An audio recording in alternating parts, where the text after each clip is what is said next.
Good morning po, I'm Jubel M. Santiago. Good morning. I'm Lee Hain. I'm 26 years old and previously head chef in Korea. Ang una po naming question is, paano nagsimula po itong business nyo na po ito?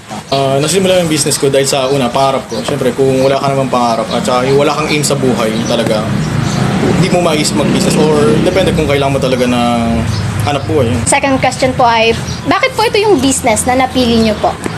Una, yun nga, mahilig ako magluto. Second is, tao tayo, kailangan natin kumain. Yun. Ako, yes po. Gaano na po kayo katagal sa business nyo na po na to? Dito is 10 months. 10 months pa lang po. Pero po sa business world, Business world is since high school ako, nagbebenta talaga ako. anong oras po kayo nagbubukas at nagsasarado po? Nagbubukas kami ng 10 a.m. until 12 a.m. Tagal din po. Magkano po yung naging puhunan nyo po sa business nyo na po na to? Natin 5 digits. May 5 digits. Mga umuutang po ba sa inyo? Wala. Tsaka bawal yun. Wow, syempre po. Magkano naman po yung mga kinikita nyo po sa araw-araw? Sa ngayon is mga 4 digit. Ay po. Hindi po ba kayo nalulugi? Bale, hindi ako nalulugi dahil kabisado ko lahat. Bale, yun nga. Yung costing, yung oras, yung expiration date, lahat-lahat. Yan, kabisado. Okay, apo. May mga professional o accountant po ba kayo sa business nyo na po na to? Bale, wala. Bale, starting pa lang ako, kaya ako lang lahat. Bale, yung sabi ko na, kung starting ka pa lang, kailangan ikaw gumawa lahat. Lalo kung alam mo dapat lahat ng tumatakbo sa business mo. 5 lahat. Yan. Meron po ba kayong mga journal o ledger po na ginagamit? Sa Bale, ginagamit ko yung Excel na, bale, yung program na nasa Excel, ako gumawa lahat. Pwede po ba namin makita yung mga, ano po, yung mga kahit resibo po ng business niyo po? Kasi,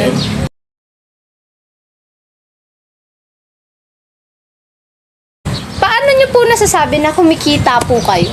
bale, yun nga ba, lahat ng, kunyari, isa-isang serving, na-compute ko na yung lahat. Bale, yun nga, sa una sa karne, 1 kilo, pag niluto mo, gaano ka mabawasan yung weight net. So, ano yung papalitan mo doon? So, pa ilang gram isa-serve mo? Lahat-lahat. May mga bumabalik po ba kayong customer? Suki po? Meron naman. Marami po.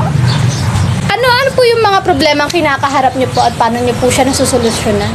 Bale, sa ngayon, wala naman ako nakita. Bale, problema ko lang siguro yung mas mapadami yung customer and paano ma-improve yung business. Yun yung naisip ko. Sa araw-araw po ba may mga kinakaharap po kayong problema? Sa pagre-ready po, ganun po may mga ganun po ba Sa ngayon, kayong... Sa pagre-ready po, ganun po may mga ganun po Sa ba ngayon, kayong... bago pa lang mga tawan ko. Kaya po. Tinuturuan ko. Wala sa ngayon, problema yun. Opo, syempre po.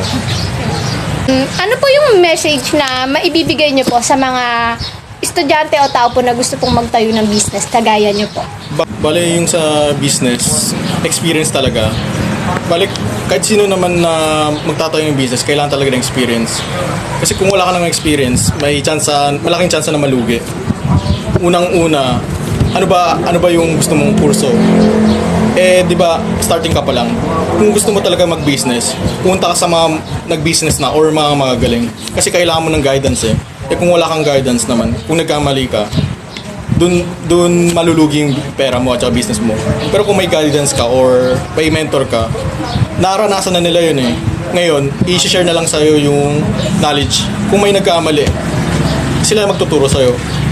Yun. Lalo sa business, kung sa katulad ko,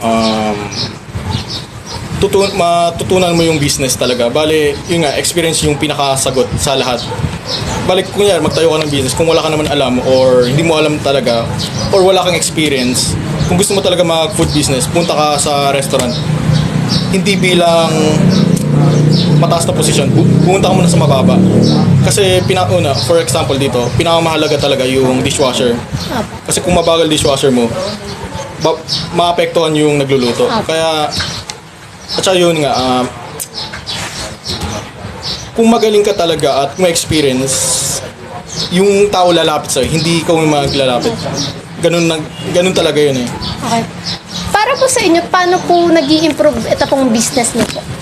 Bale, una, yung pinakamahalaga is social skill. Syempre. Social skill kasi kung kahit na masarap yung pagkain mo, kung wala ka naman interaction sa mga tao or customer, balin, nasa hospitality industry tayo, ibig sabihin, yun nga, yung interaction with other people, hospitality, paano yung maitungo sa ibang tao. Kaya nga, yung ibang tao, kahit hindi masarap yung pagkain, pero yung hospitality mo na nagustuhan nila, babalik na babalik sa'yo. Okay. Yan, thank you po.